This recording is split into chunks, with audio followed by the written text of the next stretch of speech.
Lesbiešu, geju, biseksuāļu, transpersonu un viņu atbalstītāju sestdien paredzētajam gājienam Vērmeņdārzā. Vai arī domas atbildīgā komisija pagājušajā nedēļā gājienu atļāva. Šonedēļ vairākums deputāti jau vēlas panākt Baltijas praida aizliekšanu. Turpina Kārlis Goldbergs Kristapsons.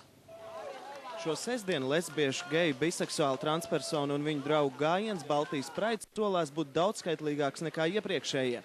Tāpēc praida organizatori sākotnēji bija iecerējuši doties plašāk gājienā pa kādu no Rīgas centra ielām. Taču Rīgas domas atbildīgā komisija un valsts policijas vadība tādu ieceru neatbalstīja. Visbeidzot, pagājušā piekdienā abas puses panāca kompromisu. Gājiens notiks Vērmanas parkā un pa divām parkam piegulošajām ielām.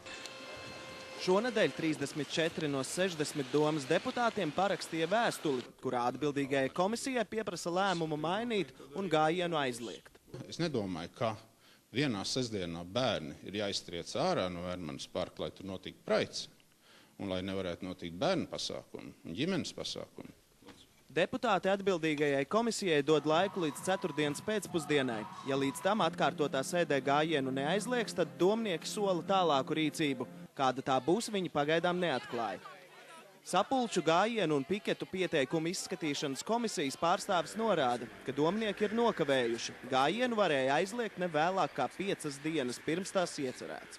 Ir likumā atsevišķas atrunas par izņēmumu gadījumiem, tātad ja šo 5 dienu laikā saņem kādu ārkārtēju informāciju par iespējamiem sabiedriskās drošības apdraudējumiem, tad, protams, pašvaldība var lemt atsevišķi. Taču šāda informācija pilsētas izpilddirektora rīcībā šobrīd nav.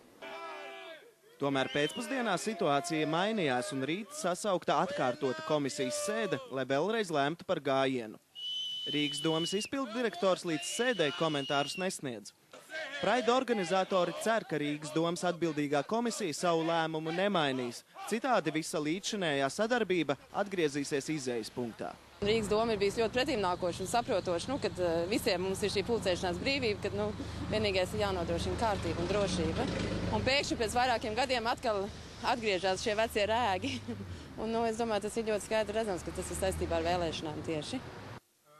Praids ir padarīts par priekšvēlēšanu cīņas lauku, tāpēc gājienu ir jāignorē. Šādu nostāju šogad pauž lielākie praida pretinieki – biedrība No Pride. Kārlis Goldbergs Kristapsons, Andris Jasīnskis, Rojs Brāns, LNP.